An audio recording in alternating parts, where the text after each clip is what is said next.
Nina dan Farhan adalah sepasang suami istri yang harmonis. Sejak awal menikah, mereka sudah tinggal di kontrakan yang dekat dengan tempat Farhan bekerja. Sini sayang, Mas bantu bersihkan ya. Wah, terima kasih Mas. Nina merasa beruntung sekali menikah dengan kamu Mas. Tapi Nina minta maaf ya, belum bisa kasih kamu anak. Udah, tidak usah dipikirin. Kita sama-sama berjuang ya.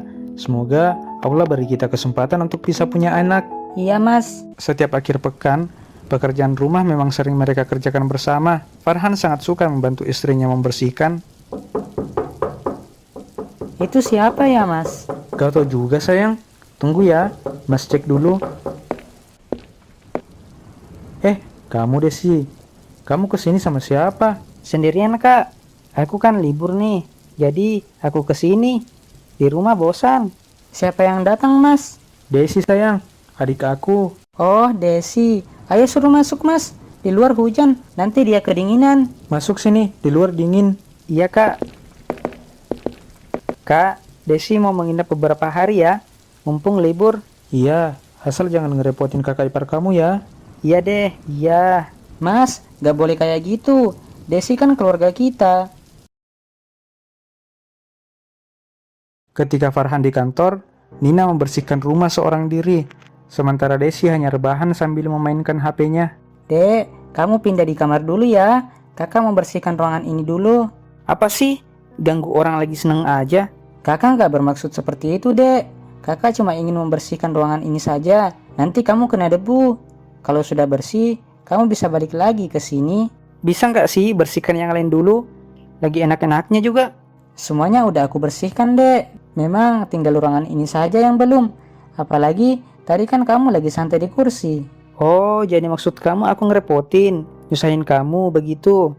Ibu aku aja nggak pernah tuh kayak gini. Baru jadi ipar aja belagu. Mana belum bisa ngasih anak ke Mas Farhan. Astagfirullah, Dek. Maksud aku bukan begitu. Ah, bawel lu. Desi meninggalkan tempatnya dengan perasaan kesal. Sementara itu, Nina berusaha sabar dengan kelakuan adik iparnya itu. Sayang, Mas pulang. Selamat datang, Mas. Kamu lagi bersih-bersih toh? Iya, Mas. Ini sementara bersih-bersih. Bentar lagi selesai kok. Tinggal ruangan ini saja. Desi mana? Dia bantu kamu bersih-bersih juga kan? Dia di kamar, Mas. Kebiasaan anak itu. Bukannya bantuin iparnya, malah malas-malasan. Udah Mas, biarin dia istirahat. Apalagi dia kan libur. Mas pasti capek kan? Udah makan Mas? Enggak, tadi buru-buru. Jadi cuma sempat makan roti. Pas banget, aku udah masak sayur asem kesukaanmu Mas. Ada tempe goreng juga. Masih anget. Wah, pas banget. Kamu tuh tahu aja gimana caranya bikin Mas semangat lagi. Wah, Kak Farhan enak banget ya hidupnya. Pulang kerja langsung dimanja sama istri. Jadi raja sehari-hari. Hati-hati loh Kak. Nanti malah nggak bisa mandiri. Ah, jangan ngomong gitu. Nina udah capek masak, mencuci dan membersihkan dari tadi. Kamu nggak bantu sedikit pun. Kamu sudah makan? Udah kok. Tapi ngomong-ngomong, Kak, aku mau jujur aja nih. Aku nggak terlalu suka sama Nina. Des, apa maksudmu? Kenapa ngomong kayak gitu? Ya nggak tahu Kak. Aku cuma merasa dia itu terlalu berlebihan.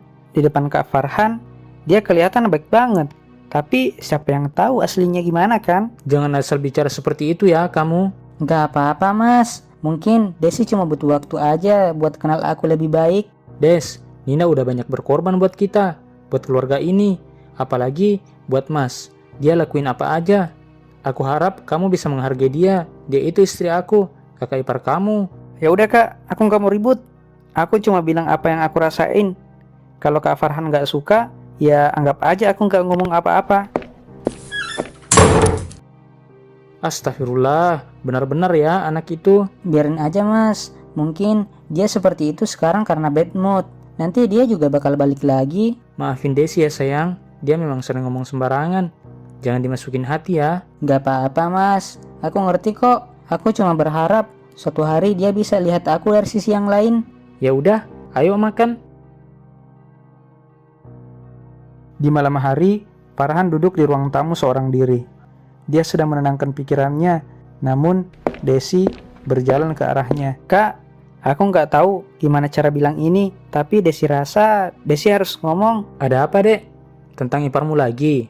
Sudah kakak bilang kan, jangan buat iparmu itu kewalahan. Apa sih kak? Sesekali coba dengerin aku. Bela orang asing itu terus. Emangnya ada apa? Aku pernah lihat Nina ngobrol sama laki-laki lain di pasar kak. Cara mereka ngobrol aneh kak. Kayak terlalu dekat gitu. Apa maksudmu ngomong kayak gitu? Mau fitnah ipar kamu? Enggak kak, ini serius.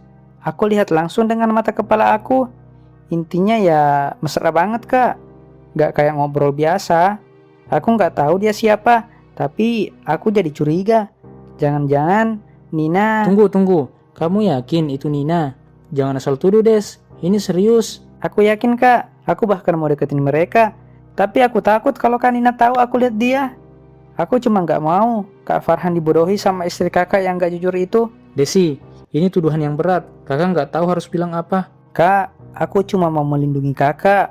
Aku tahu ini berat, tapi kalau Kak Nina nggak jujur sama kakak, lebih baik kakak tahu sekarang daripada terlambat. Besokan harinya, Farhan pulang lebih awal dari hari biasanya. Nina, aku mau tanya sesuatu. Dan aku mau kamu jawab jujur. Ada apa mas? Kok nadanya serius begitu? Apa kamu pernah selingkuh? Mas, apa maksudmu? Aku nggak pernah melakukan itu. Desi bilang dia lihat kamu di pasar sama laki-laki lain. Dia bilang kalian ngobrol mesra. Jangan bohong Nina. Mas, aku nggak pernah selingkuh. Mas harus percaya sama aku. Aku bahkan jarang ke pasar sendirian. Biasanya aku pergi sama tetangga atau kamu yang anterin. Tapi Desi yakin itu kamu. Kenapa dia harus bohong? Aku nggak tahu mas. Tapi aku nggak pernah melakukan apa yang Desi bilang. Kalau aku salah, aku akan ngaku. Tapi ini nggak benar. Aku difitnah mas. Ini fitnah. Ini nggak benar. Jangan percaya kak. Aku pernah lihat dia. Nina, aku ingin percaya sama kamu. Tapi ini sulit. Mas, lihat aku. Apa aku pernah kasih alasan buat mas gak percaya sama aku? Karena merasa bersalah dan setengah hati mempercayai perkataan adiknya, Farhan mencoba untuk mencari tahu sendiri kebenaran dari apa yang diucapkan oleh adiknya itu.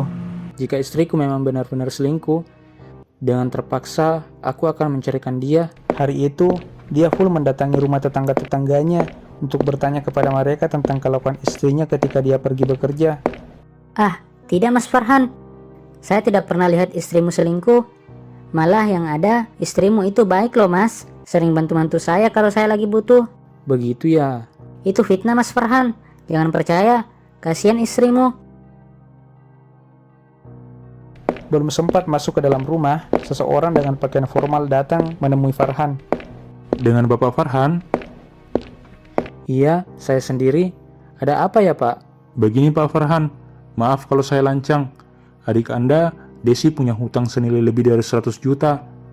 Ini Pak dokumen-dokumennya. Desi, kesini sekarang juga. Ada apa kak? Kakak sudah tahu soal kelakuan kamu. Kamu pinjam uang sana sini, bilang buat bantu aku sama Nina. Tapi ternyata kamu pakai buat beli barang mewah. Itu benar Des. Kak, aku nggak. Siapa yang bilang begitu? Mereka pasti salah paham. Jangan bohong Des. Aku tahu kamu nggak suka Nina. Tapi sampai segitunya kamu bohong dan malah memfitnah dia juga. Kamu nggak sadar apa dampaknya ke rumah tangga kami. Kak, aku cuma pengen kamu sadar kalau Nina itu nggak baik buat kamu. Aku takut kamu jadi korban. Aku cuma pengen lindungi kakak. Apa kamu bilang? Melindungi aku? Aku sudah tanya ke tetangga-tetangga. Mereka bilang semua yang kamu katakan itu bohong. Kamu memfitnah istri aku. Itu bukan melindungi Des. Itu fitnah yang kejam. Kak, aku minta maaf.